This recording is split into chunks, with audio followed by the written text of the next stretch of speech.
एक दिन एक किसान का गधा कुएं में गिर गया। वह गधा घंटों जोर जोर से रोता रहा और किसान सुनता रहा और विचार करता रहा कि उसे क्या करना चाहिए और क्या नहीं।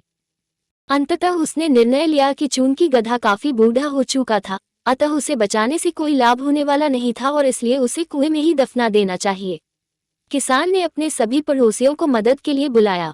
सभी ने एक एक फावड़ा पकड़ा और कुएं में मिट्टी डालनी शुरू कर दी।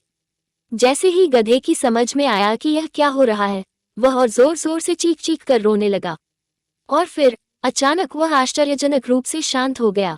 सब लोग चुपचाप कुएं में मिट्टी डालते रहे। तभी किसान ने कुएं में झांका तो वह आश्चर्य से सन्न रह गया।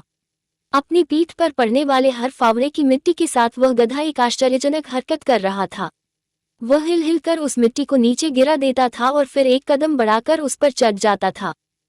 जैसे जैसे किसान तथा उसके पड़ोसी उस पर फावड़ों से मिट्टी गिराते वैसे वैसे वह हिल हिलकर उस मिट्टी को गिरा देता और ऊपर चढ़ाता। जल्दी ही सबको आश्चर्यचकित करते हुए वह गधा कुएं के किनारे पर पहुंच गया और फिर कूदकर बाहर भाग गया। ध्यान रखो, तुम्हारे जीवन में भी तुम पर बहुत तरह की मिट्टी फेंकी जाएगी, बहुत तरह की गंदगी तुम पर गिरेगी। जैसे कि तुम्हें आगे बढ़ने से रोकने के लिए कोई बेकार में ही तुम्हारी आलोचना करेगा, कोई तुम्हारी सफलता से ईर्ष्या के कारण तुम्हें बेकार में ही भला बुरा कहेगा। कोई तुमसे आगे निकलने के लिए ऐसे रास्ते अपनाता हुआ दिखेगा जो तुम्हारे आदर्शों के विरुद्ध होंगे।